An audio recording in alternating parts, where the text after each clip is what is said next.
வணக்கம்.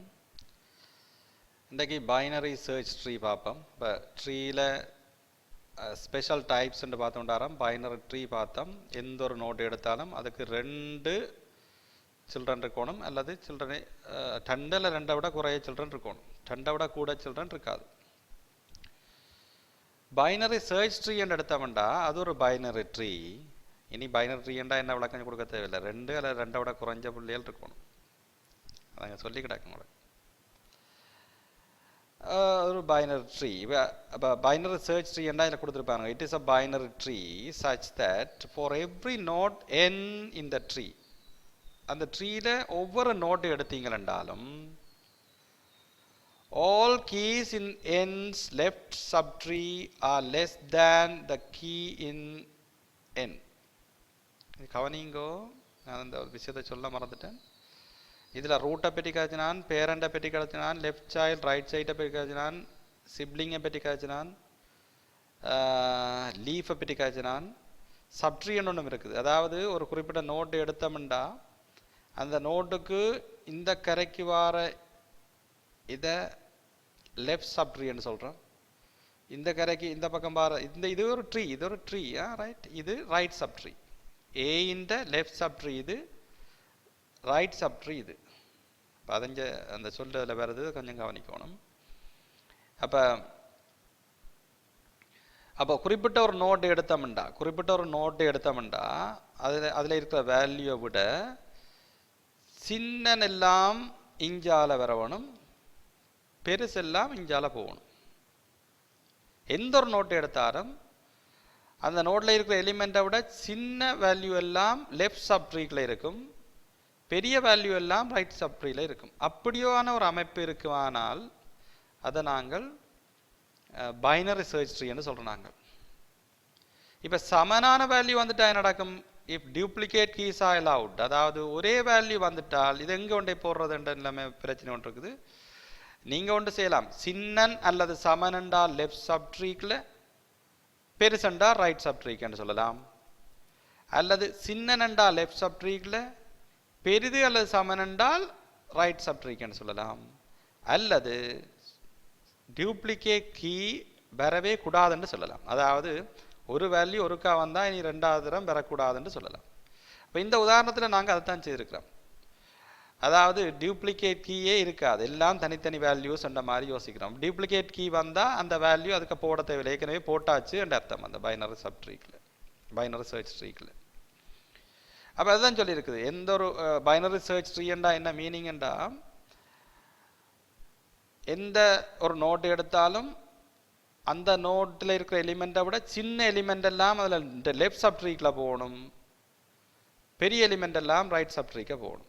அப்படியான ஒரு ட்ரீயை நாங்கள் பைனரி சர்ச் ட்ரீன்னு சொல்கிறோம். இப்படி ஒரு ட்ரீ அமைச்சோம்னால் இதுக்குள்ள ஒரு வேல்யூவை தேடி எடுக்கிற சுவம், இதுக்குள்ள ஒரு ஓர்டராக பிரிண்ட் பண்ணி ஒரு ஓர்டராக வேல்யூவை வெளியில் எடுக்கிற சுவம், ஒரு வேல்யூவை தேடி கண்டுபிடிச்சு ஒரு வேல்யூவை நீங்கள் அழிக்கணும்னா நம்ம தேடி கண்டுபிடிக்கணும். இப்போ தேடி கண்டுபிடிக்கிறதெல்லாம் சுவம்,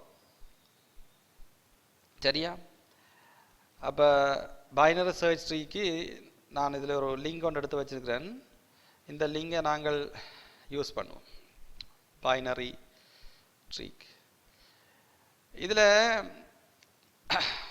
இப்போ நாங்கள் எங்களோட எக்ஸாம்பிளில் போட்டிருக்கிறோம் 21 முதல் சேர்க்க சொல்லி, இன்சர்ட்டிங் 21, 6, 41, 45 அப்படியே போட்டு கொண்டு வரணும் ஒரு பைனரி சர்ச் ட்ரீக்கில்.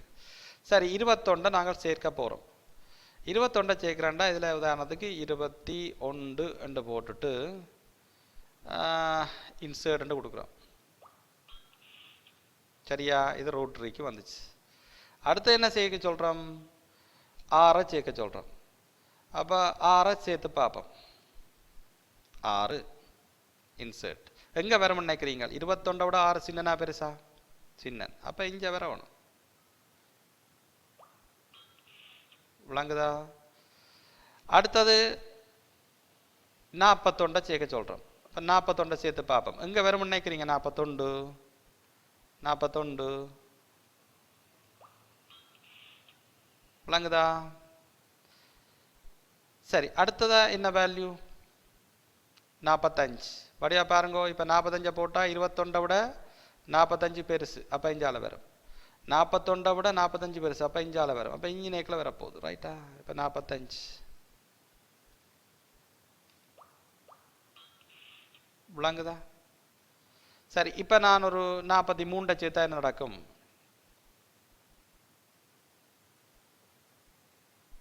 என்ன நடக்கும்? இதை விட பெருசனுடைய இஞ்ச வரும், இதை விட பெருசண்டபடியா இஞ்ச வரும், இதை விட சின்ன நண்டபடியா இஞ்சால போகும்.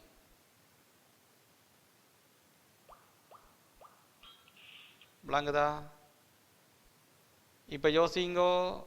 23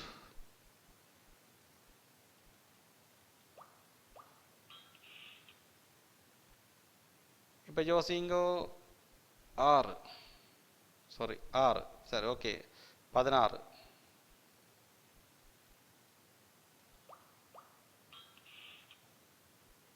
விளங்குதா? 20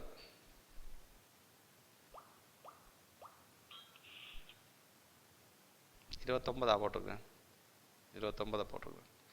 20 அப்போ 29 போடப்பட்டு தான் கவனிக்கணும். 20 இப்படியே நீங்கள் கொடுக்குற வேல்யூ ரூட் நோட்டில் அது வாங்கணும். நீங்கள் கொடுக்குற வேல்யூ பெருசாக இருந்தால் லெஃப்ட் சைடுக்கு போகணும், சாரி ரைட் சைடுக்கு போகணும், சின்னதாக இருந்தால் லெஃப்ட் சைடுக்கு போகணும். அப்படியே போய் கொண்டு போயிட்டீங்கன்னா சரி. இப்போ உதாரணத்துக்கு நான் இப்போ ஒன்றை கொடுத்து காட்டுறேன். 17 கவனிங்கோ. 17 கொடுத்தா என்ன நடக்கும்னு பாருங்கோ. 21 விட சின்னன், அப்போ இங்கே வரும். 6 விட பெருசு, அப்போ இங்கே வரும். 16 விட பெருசு, அப்போ இங்கே வரும். 17 20 விட சின்னன், அப்போ இந்த வரும். இப்போ நீங்கள் இன்சர்ட் பண்ணி பார்த்தீங்கண்டா விளங்குதா? தச்சல ஏற்கனவே இருக்கிற வேல்யூ 16 கொடுக்குறீங்கடா. இப்போ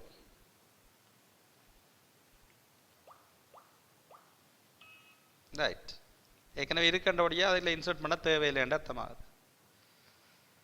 சரியா? ஆனால் இப்போ 17 கொடுத்தீங்க, 18 கொடுப்போம்.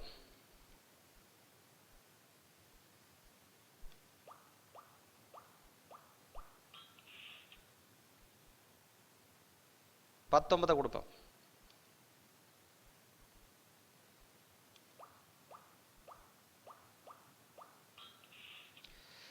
இப்படி நீங்கள் கொடுத்து கொண்டு போய்க்கல கவனிச்சிங்களா, இந்த ட்ரீ வந்து ஒரு அன்பேலன்ஸ்டாக வருது. அன்பேலன்ஸ்டான்னு சொன்னால் என்னென்னா டெப்த் கூடிக்கொண்டே போகுது. இப்படியே இஞ்சால எல்லாம் டெப்த் குறைவாக இருக்குது, ஒரு சைட்டால் டெப்த் கூடிக்கொண்டு போகுது. அன்பேலன்ஸ்டு சொல்கிறோம் நாங்கள்.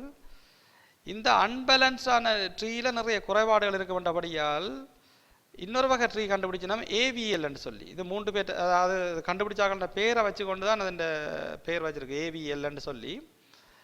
இதில் இப்போ உதாரணமாக இந்த ட்ரீயை ஏவிஎல் அண்ட் அல்கோரத்துக்குள்ளால் நீங்கள் இந்த ட்ரீயில் இன்சர்ட் பண்ணீங்கண்டா, இதில் நான் கிளிக் பண்ணி காட்டுறேன் பாருங்க, பேலன்ஸ்டாக வந்துடும். அதாவது 7 மாணவரை இந்த ட்ரீன்ற ஹைட் வந்து சின்னனாக்கப்பட்டுது. இப்படி ட்ரீ இருந்தால் இவ்வளோ விஷயத்துக்கு இது நன்மையானது. சரியா? ஆனால் இதுவும் பார்த்தீங்கன்னா ஒரு பைனரி சர்ச் ட்ரீயாக தான் இருக்கும். அதாவது எந்த ஒரு நோட் எடுத்தீங்கன்னாலும் அதை விட சின்ன எல்லாம் அதோட லெஃப்ட் சப் ட்ரீக்லையும் அதை விட பெருசு எல்லாம் அதோட ரைட் சப் ட்ரீக்லையும் வார மாதிரி தான் இந்த அமைப்பு இருக்கும். ஆனால் பேலன்ஸ்டாக இருக்கும். அப்போ இங்கே இந்த நோட்ஸில் நீங்கள் பார்த்தீங்கன்னா அடுத்த டைட்டில் ஏவிஎல், அது ஆக்கள் இந்த பேரை வச்சு கொண்டு சொல்லியிருக்கணும், இந்த 3 பேர் பேரை வச்சு கொண்டு சொல்லியிருக்கணும் ஏவிஎல் ட்ரீ என்று. It is a binary search tree. முன்னுக்கு பைனரி சர்ச் ட்ரீ என்னன்னு சொன்னாங்க. It is a binary tree such that என்று சொல்லி போட்டு அது இந்த சிறப்பியல் போல சொன்னாங்க. இப்போ ஏவிஎல்ன்றது அது ஒரு பைனரி சர்ச் ட்ரீ. அப்போ பைனரி சர்ச் இயல்பு எல்லாம் இருக்கும். such that no node that has subtree differing in height by more than 1. அதாவது இந்த வரப்போற நோடில் இந்த அதாவது 2 விட கூட வித்தியாசமாக நோடு இருக்காது. இந்த ஹை டெப்த் வந்து பார்த்தீங்கன்னா சொல்கிறவங்களங்குதா பேலன்ஸ் ஆகிருக்கு, டோட்டலாக பேலன்ஸ் ஆகியிருக்கும். சரி, ஒரே சைடுக்கு அப்படியே நின்று போகாது, பேலன்ஸ் ஆகிடும். சரியா? மற்றபடி ஒரு இம்ப்ளிமெண்டேஷன் வந்தோம்டா ட்ரீன்ற இம்ப்ளிமெண்டேஷன் வந்தோம்டா ஒரு ஸ்ட்ரக்சரை நீங்கள் டிஃபைன் பண்ண வேண்டியிருக்கும். அந்த ஸ்ட்ரக்சரில் 3 எலிமெண்ட் 3 விஷயம் நீங்கள் சொல்லணும். 3 லெஃப்ட் சைல்டு, அது ஒரு பாயிண்டர், லெஃப்ட் சைட்டை பாயிண்ட் பண்ணுற பாயிண்டர். அடுத்தது ரைட் சைல்டு, அதுவும் ஒரு பாயிண்டர். இடையில ஒரு டேட்டா, அது இன்டிஜராக இருக்கலாம், கேரக்டராக இருக்கலாம், என்னவாக இருக்கலாம். இப்படியான ஸ்ட்ரக்சரை எடுத்துக்கொண்டு இந்த ஸ்ட்ரக்சர் எலிமெண்ட்டுகளை வச்சுக்கொண்டு லெஃப்ட் சைல்டு பாயிண்ட் பண்ணுற இடத்துல ஒரு நோட் வரும். அந்த நோட்டுக்கு பழையபடி லெஃப்ட் சைடு ரைட் சைல்டு டேட்டான்னு சொல்லியிருக்கும். ரைட் சைல்டு பாயிண்ட் பண்ணுற இடத்துல ஒரு நோட் வரும். அதுக்கு பழையபடி லெஃப்ட் சைல்டு ரைட் சைல்டு டேட்டான்னு இருக்கும். இப்படியே இந்த அமைப்பு. இதை நீங்கள் பாயிண்டர் என்ற கன்செப்ட் நீட்டாக விளங்கியிருந்தால், லிங்க் லிஸ்ட் என்ற கன்செப்ட் வடிவாக விளங்கியிருந்தால் இதை இம்ப்ளிமெண்ட் பண்ணுறதுல ஒரு கஷ்டமும் இல்லை. இது சாடையாக பார்த்து வச்சிங்கண்டா சரி. இனி அட்வான்டேஜஸ் ஆஃப் பைனரி ட்ரீ என்றால், பைனரி ட்ரீயை யூஸ் பண்ணி உன்னை தேடி எடுக்கிறது குயிக்காக இருக்கும். ஒரு புதுசாக உன்னை சேர்க்கிறது குயிக்காக இருக்கும். இருக்கிறத அழிக்கிறது குயிக்காக அழிக்கலாம். எப்போ என்றால் பேலன்ஸாக இருந்தால், அது முக்கியம். பேலன்ஸாக இருக்கணும், இல்லாட்டி கொஞ்சம் கொஞ்சம் குயிக்கண்ட சொல்ல கொஞ்சம் யோசிக்கணும். டிஸ்அட்வான்டேஜ் என்று வந்தோம்னால் ஒன்றை தேடி அழிக்கிறதுல உள்ள சிக்கல். இங்கே பாருங்க, இந்த படத்தில் உதாரணமாக நான் 41 அழிக்கணும்னு வைப்போம். 41 அழிக்கிறோமா, டிலீட், ரைட். ஒரு அல்கோரிதம் ஒன்று இருக்குது அதுக்கு அழிக்கிறதுக்கு. விளங்குதா? அழிக்கிறது ஒரு வேலை, அது ஒரு பெரிய வேலை. இப்போ இதை நாங்கள் டிஸ்அட்வான்டேஜாக சொல்லலாம், காம்ப்ளெக்ஸ். அந்த அல்கோரிதம் கொஞ்சம் சிக்கலானது. அந்த அல்கோரிதத்தை நீங்கள் இன்ட்ரெஸ்ட் இருந்தால் படித்து கொள்ளலாம். என்ன நன்மை என்ன தீமை என்றவரை சொல்லியிருக்கிறேன். சரியா? அப்போ ட்ரீ என்றது தச்சலா கேள்விக்கு வந்தால் இலகுவான உண்டு, சிம்பிளாக மார்க்ஸ் ஸ்கோர் பண்ணலாம்.